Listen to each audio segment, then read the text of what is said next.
Hey everybody, welcome back to Reviewing the Nerds. I'm Vincent. And I'm Mike, and today we're going to be reviewing Split, etc. It's an inside joke in the movie. You'll see like there's a character named Hedwig that says etc. at the end of like almost every other sentence. But yeah, so this was an M. Night Shyamalan movie that a lot of people were kind of cautiously interested in. Yeah. Like, you could tell in the trailers that it was going to be a little more in line with some of his older stuff, like a psychological thriller, and it was kind of like, okay, you know, but the trailer seemed to reveal a lot, which was my concern. So going into it, though, I was hoping we were going to get some old school M. Night, but he's done a marathon of shit, like, for a while now, so try to tackle this story without getting into the spoiler. Yeah, so basically, I mean, if you've seen the trailer, you already know it, but the basic premise of the story is that 3 teenage girls are kidnapped by a man played by James McAvoy, who at first seems to be one person, but after a short period of time they realize it's somebody who has dissociative identity disorder, or as it more commonly known as a split personality disorder. And it really leads to some interesting performances from McAvoy, and just some creepy moments and whatnot, and maybe a few giggly moments, I'll say that. Then it is revealed that these girls were brought here for a reason, to be sacrifices to what the personalities in James McAvoy's mind call the Beast. As Mike said, a lot of that is already revealed in the trailer, so the question is, did this movie leave us enough in other aspects to make it still enjoyable? And the answer to this question is, I would say yes. I think it takes a while to get there.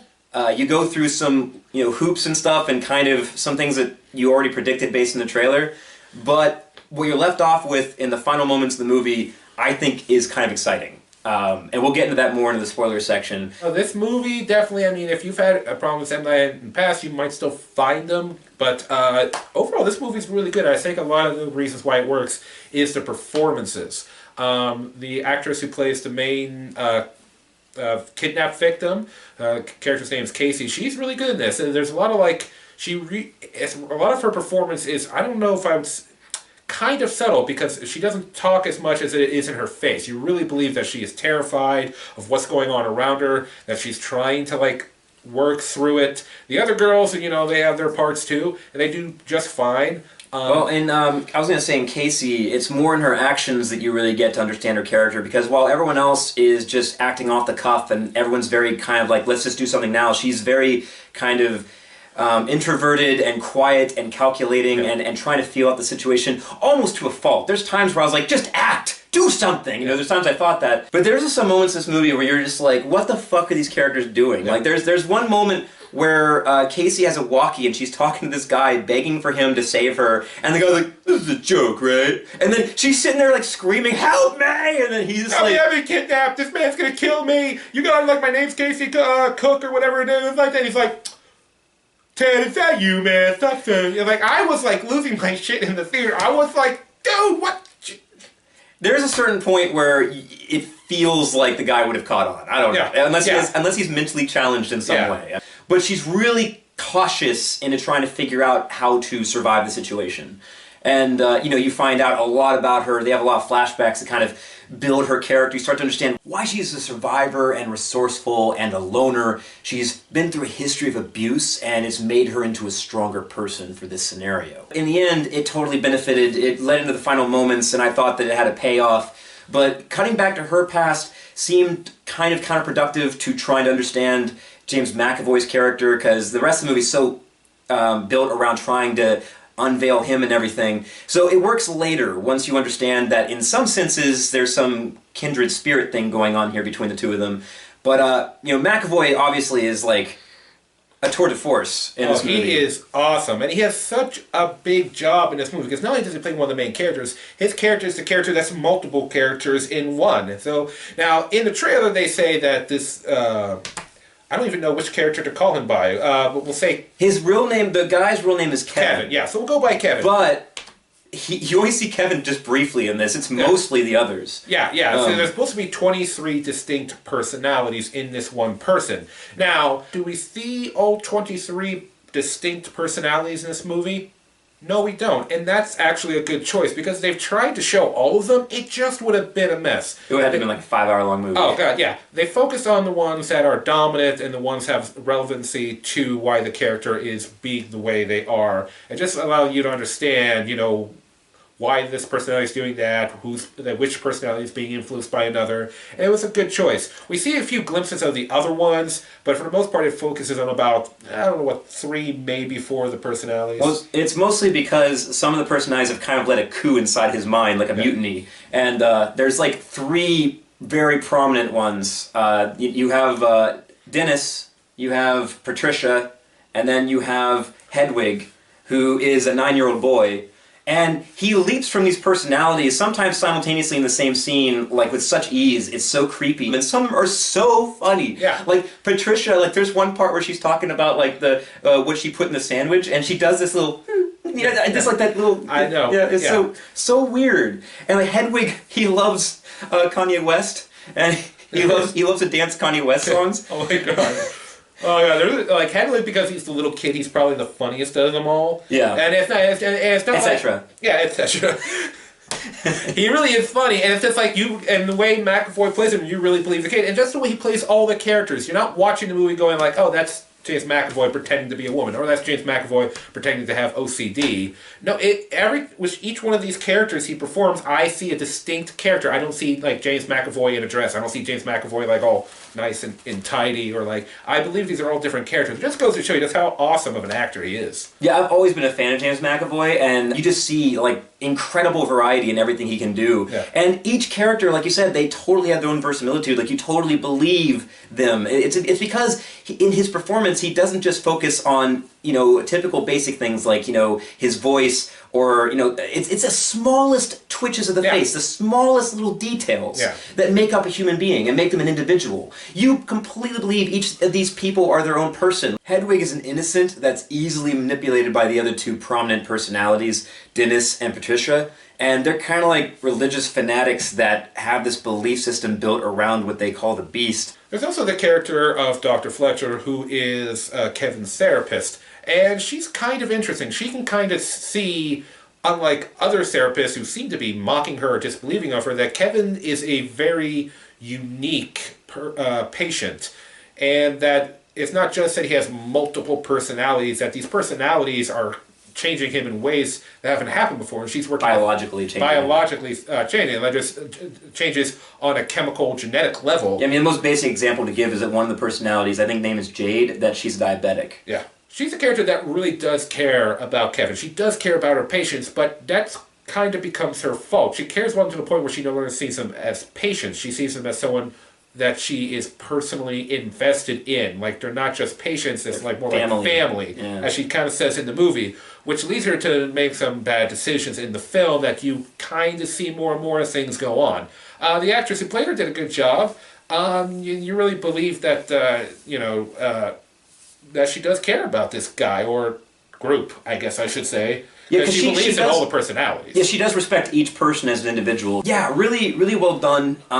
The other thing to say about this is, of course, M. Night in terms of his filmmaking sensibilities. Like, a lot of people attribute it to his building of suspense, concealing things and twists and all that. A lot of people contribute that to Alfred Hitchcock type filmmaking.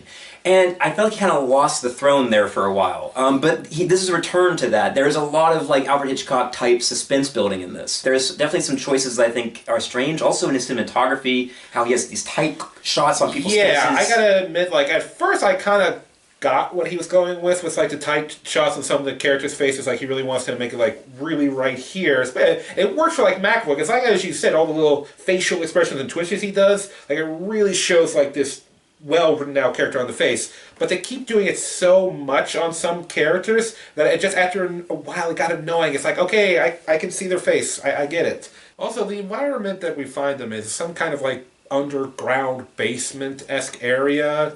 We're not exactly sure where it is. In fact, it's kept a secret for pretty much the entire movie as to where this underground area is, and it's like interesting setting. In fact, it's underground. It makes the characters feel cut off from the world, and does make things a little scarier. I do actually like that. And plus, when we get more looks around the area, we see like an entire like rack of all the different clothes from all the different personalities they wear. We see like all like 23 different toothbrushes. We see all these great things that really like make a cool little environment. And I like how it's just not a really big area. I like how it's for the most part small, made it a little more intimate, and I thought that was a good choice. I think that in most abduction stories, you just expect that the abductees are going to be put into like a dungeon underground. So in that way, it's kind of, you know, typical of the genre, but it still lends itself to an atmosphere of claustrophobic, you know, and feeling that tension of being trapped underground. So it works for this movie. Okay, everybody, we're now going to get into our spoiler section, all right? And if you don't want to know the spoilers to this movie, please click right down here to skip ahead, all right? You want to just go straight to our final conclusion on everything? Click right here. But for those of you who do know what's going on, or if you don't care, let's get into this, all right? Cool. And is everybody gone? All right. Okay, we're good. Okay. I'm going to let you handle this, man, because you should have seen this man at the end of the movie. After we got out of the theater, the dude was giddy as fuck. I'm going to let him have it. Go for it, man. Alright, so, I mean, everyone's wondering how is M. Night going to put a spin on this movie, especially since the trailer seems to kind of telegraph everything to you. The beast is real. Release the beast! Is anyone really surprised? And, oh man, I just had no idea this was coming. And, you know, the whole movie, there's like this pseudoscience, there's like all these things that doesn't seem to fit. I wasn't sure where they were going with that, because it got a little silly at some points. Like, he was crawling on the walls like a spider, and, you know, he had super strength so he could bend bars, he could take shotgun blast to the chest and like he hit with a knife, and the knife just snaps and stuff. You're like, all right, M. Night, this is not science. You're taking things too far. Yeah, I mean, so little did I know that he had his own spin, his own twist. It's not a typical M. Night twist, though, because, and this is the first time I think this has been done in cinematic history, he does a sequel twist. This is a backdoor sequel. To what movie, you may ask? Well, at the end of the film, we see McAvoy talking to all these different personalities in a mirror, and suddenly I start hearing this piano beat, and I start recognizing the tune. I'm like, I know this beat. And then it started progressing further into the music as we go into a diner, and I'm like, what the fuck? This is the Unbreakable theme. And I remember I even turned to him and I was like, they're playing the Unbreakable theme, what the hell? And then after a moment when we were paying through the diner, I was like, oh my god. Oh my god, oh my god, oh my god, oh my god. And then, you know, I just started hitting me, and then like, where is he? Where is he? I knew as we panned around this person who was going to be there, fucking Bruce Willis. This is a sequel to Unbreakable. I did not see this coming. My mind was blown almost as much as it was for The Sixth Sense, which is funny because it's not like a twist like that. It's like a surprise, more of. Yeah, I mean, in a world where Hollywood is constantly shitting out sequels non-stop. And don't get me wrong, I don't mean to say shitting out to imply they're all bad. There's some good sequels, but this is a business of reboots and sequels. How is M. Night going to put a spin on that? He did! He totally did! I did not realize that we were watching a sequel. It was totally surprising.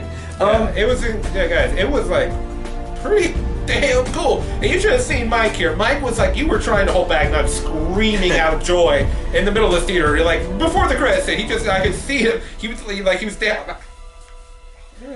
I'm a huge Unbreakable fan. I mean, when I first saw it, I think that a lot of people were a little taken off guard by it because it wasn't as screwing with their mind as much as Sixth Sense was. You know, and it was basically a superhero story, just told in a more low-budget style, more of like a psychological approach. Some people didn't connect with it right away, but I think over time it got a cult following, and a lot of us fans of the movie, you know, were constantly asking M. Night Shyamalan, when are you going to do the sequel? Because he pitched at the time as the first act in a 3-act structure. And, you know, this was just the origin story of the hero, so it's like, okay, where are we going to go with this? And he kept saying, you know, he kept kind of blowing it off like he wasn't going to do it. He did it! He did without even telling you when he was going to do it. This is the second act of a superhero story where you're now having the main villain introduced. You know, we're getting to know the bad guy. And the third, they have to do a sequel. You cannot not do a third film now. Where Willis, McAvoy, Fight Night, wow! Yeah, I mean, and the thing about this is this fixes almost every major criticism I had about McAvoy's character throughout the story, because all this crap like, what? He can bend bars, he can take shotgun blasts to the chest. This is getting ridiculous at night. But then once you realize this is set in a comic book universe, and he's just a supervillain, it completely works in such a great way. He's actually a great comic book villain. Plus, in a day and age with, you know, the internet and all kinds of social media and people doing this and revealing that, the fact that nobody knew that, I mean, I didn't know Bruce Willis was on set for this movie. I didn't hear shit about that. I heard a rumor that Bruce Willis was going to shoot something with M. Night, but then I didn't hear anything else. I had heard one thing about it, and I just assumed, okay, well, maybe it's going to be after Split they're going to do something. Well, maybe they are. Maybe they're going to do Unbreakable 3. But I didn't realize that he was going to... Unbreakable Burr. Oh man, I am so excited for the possibilities this presents. I'm also kind of a little cautious moving forward, just because I know that M. Night has a tendency to let you down.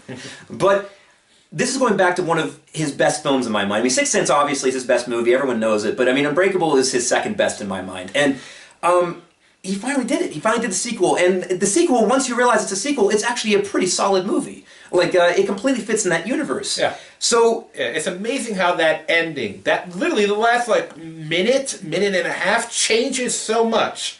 It really is. It's like, I mean, we've all seen movies where, like, the ending was like, oh, wow, that really changes a lot. And this is, like, definitely, like, one of probably the top five. Like, holy crap.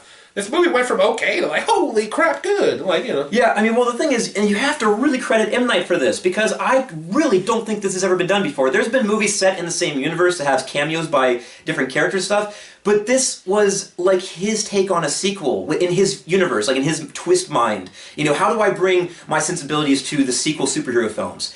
He found a way to do it. Yeah, it's like a sequel and a spin-off at the same time. It's like a spin-quel or something. This was a new approach to how to do a sequel, how to do a second act to a story.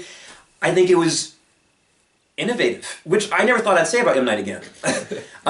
It was new, and it's kind of like, it kind of makes me excited because I don't usually get surprised by movies anymore. This got me. Wow. And now I'm just so excited for the third movie. Like, you gotta do it, M. Night, please, if you're watching our review for whatever reason. Just, please, make the sequel soon. That moment, I wonder what Vince and Mike are saying. Yeah. They liked it! Oh my god! Honey, come here! Oh no, that's a horrible M. Night impression, but yeah. That's Cetera. And if you wait 15 more years for this, then Bruce Willis will be too old to do it. He will be breakable at that point. Yeah. He can still pull it off, but he's getting at that age where if he's going to still do it, he's got to get these last few films out now before he, like, you know, taps it. He's also phoning it in a lot lately. Like, Bruce Willis has gotten into the very I don't give a crap part of his life. So his performances are oftentimes very phoned in. Looper's one of the exceptions. Looper, he came back and he totally tried in that film. I really like Looper. That was a good one. Yeah, it was good. I think M. Night is one of those people that Bruce Willis respects enough to give a good performance, so I do think he can get a good performance out of him. I'm assuming that Mr. Glass has to get involved against Samuel Jackson's character because at the end of Unbreakable, we found out that these men are destined to be enemies. And I don't know if they're going to have McAvoy and Jackson team up. I don't know if, like, Mr. Glass is going to tell him the secret weakness to Bruce Willis's character. Is Casey going to come back and be like Bruce Willis's sidekick or something? Like, I would like to see her again. She was cool. Yeah, I also don't feel like her story's over, because it kind of felt like they left her story kind of a little bit open-ended, and she seems like a really tough character, and also she has built a relationship with Hedwig, the child 9-year-old personality, so I feel like she can maybe reach him through Hedwig, so she might come in handy at some point. But it's going to be evenly matched because both these guys have super strength. Both of them obviously have resistance to injury.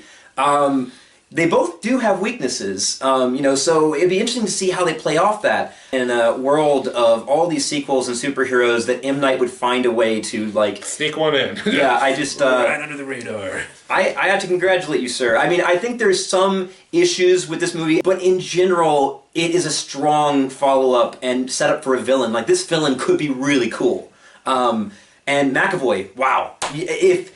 If it was possible for him to get an Oscar nomination, I think he'd deserve it, honestly. I don't think the Academy is going to look at this movie as an Oscar potential, but he deserves recognition, though. He was fantastic. Yeah. Final thoughts are, yeah, this movie, great performances. I think that's where the true strength of the film is. Story is pretty cool. Nothing too spectacular, but enough where it's like just where it is above average. It's not like, it's not, you know, it gives you a little something extra. Holds your interest. Yeah, holds your interest. And I really found it enjoyable. And of course, like we were talking, like in the spoiler section, if you're watching there, damn, that was really cool. That was really cool. So if you haven't seen this film, I would recommend you go to see it.